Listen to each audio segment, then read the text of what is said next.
We have a breaking news prophecy update for you regarding Iran coming up next.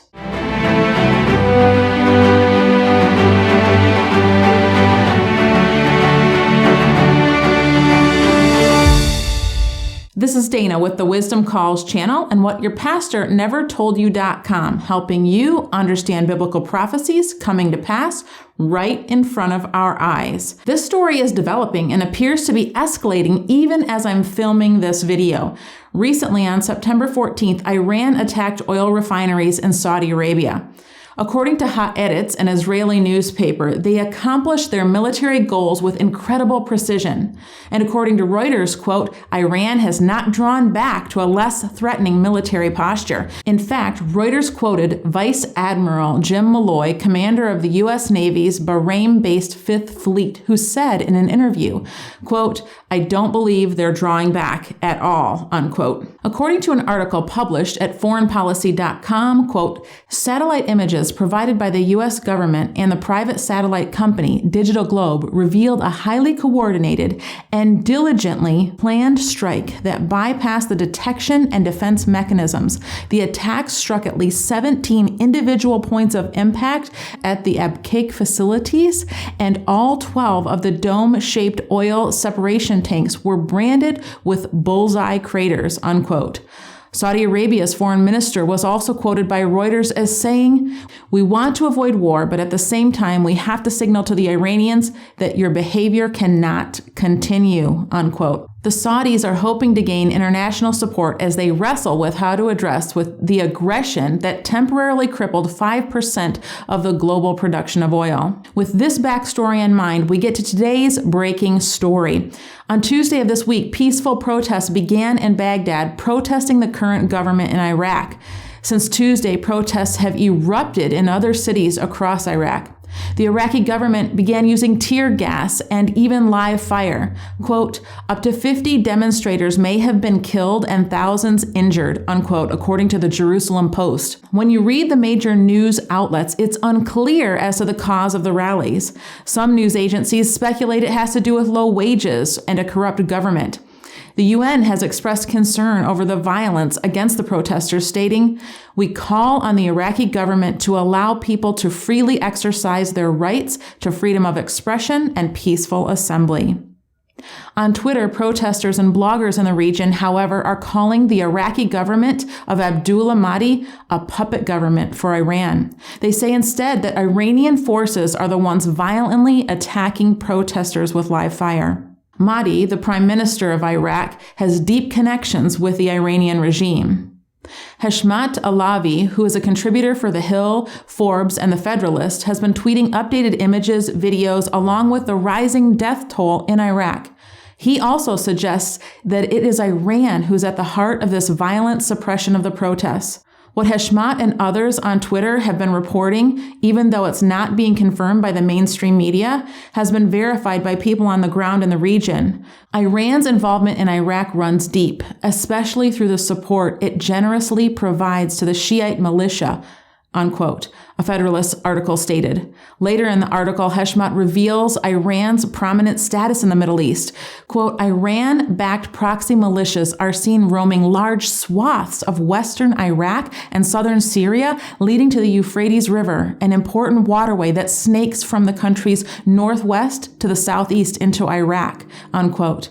Then he reported this stunner, quote, establishing a land bridge linking Tehran to the Mediterranean has been a long-sought objective for Tehran. It would provide a corridor enabling Tehran to send arms and logistics to the Syrian regime and Lebanese Hezbollah, giving the regime unprecedented power and influence, unquote. What does all of this have to do with Bible prophecy? If you haven't seen my video on the future significance of Daniel 8, I'm going to link to it here. For those who are taught that Daniel 8 was already fulfilled with Alexander the Great, there are both historical and, more importantly, biblical problems with this view. Since these topics are covered in detail in some of my other videos, we're going to give just the abridged version here. Firstly, the angel Gabriel says 3 times in Daniel that the vision given to him in Daniel chapter 8 refers to the end. And I'm going to play a short video clip for you here to give you an idea of the message in the vision that Daniel received so that we can begin to put the pieces together as to what we may be seeing right in front of our eyes. I saw myself in the citadel of Susa, in the province of Elam, beside the Ulai Canal.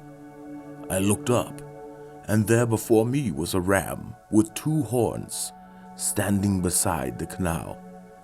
And the horns were long, but one of the horns was longer than the other, but grew up later. I watched the ram as it charged towards the west, and the north, and the south. No animal could stand against it, and none could rescue from its power. It did as it pleased and became great.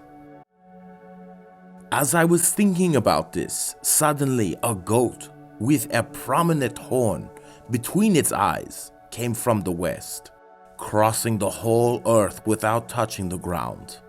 It came toward the 2-horned ram I had seen standing beside the canal and charged at it in great rage. I saw it attack the ram furiously, striking the ram and shattering its 2 horns. The ram was powerless to stand against it. The goat knocked it to the ground and trampled on it, and none could rescue the ram from its power. The shaggy goat is the king of Yavan, and the large horn between its eyes is the first king. So in that little video, we saw a summary of the beginning part of Daniel 8, which Gabriel tells Daniel is for the last days. The ram represents an empire from the region we know today as Iran. We are told the ram charged to the west and the north and the south. No animal could stand against it, and none could rescue from its power. It did as it pleased and became great. So we're told that in the last days there will be an empire originating in the old Persian land, which is now Iran, and it will charge to the west, north, and south, just as we see Iran doing today. That empire did as it pleased and became great. How will we know if what we're seeing today is actually the fulfillment of Daniel chapter 8? If we see Iran being successful in taking over the Middle East, that will be confirmation. As stated earlier, Iran already has a presence through proxies all the way to Lebanon. So if Iran doesn't fulfill this prophecy at this time, we're going to look for Iran or whatever countries in that vicinity of where current Iran is today to fulfill it in the future. But if the current Iranian regime is the ram of Daniel 8, we will then see, after it takes over large portions of the Middle East, we will then see what the Bible calls the first king, which comes from the region of Yavan. Most translations will say that this is Greece, and Greece did occupy this region for a period of time, but it gets its name Yavan from Noah's grandson who settled in the area of modern Turkey. So if we see a prosperous, victorious, conquering Iran, followed by a response from Turkey, there's a strong possibility that we're actually witnessing Daniel 8 in our lifetime.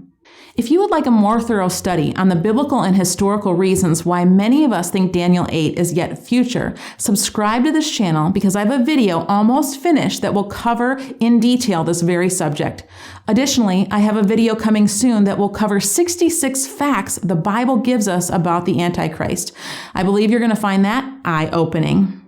Remember, we have to compare whatever we're seeing and hearing with the biblical sources and not just follow the hype, especially online. If you're new, I encourage you to subscribe, and as a gift for you, I want to offer you my free End Times Masterclass. It's 8 of my best End Times videos talking about the signs leading up to the return of Christ, and it's my gift for you. To receive the gift, all you do is go to my website, whatyourpastornevertoldyou.com, and enter your email, and I'll send the link directly to you. Also, stick around because after this video, I have a couple more queued up and ready to go for you. As always, this has been Dana with the Wisdom Calls channel and whatyourpastornevertoldyou.com, helping you to understand Bible prophecy coming to pass right in front of our eyes. Have a blessed day.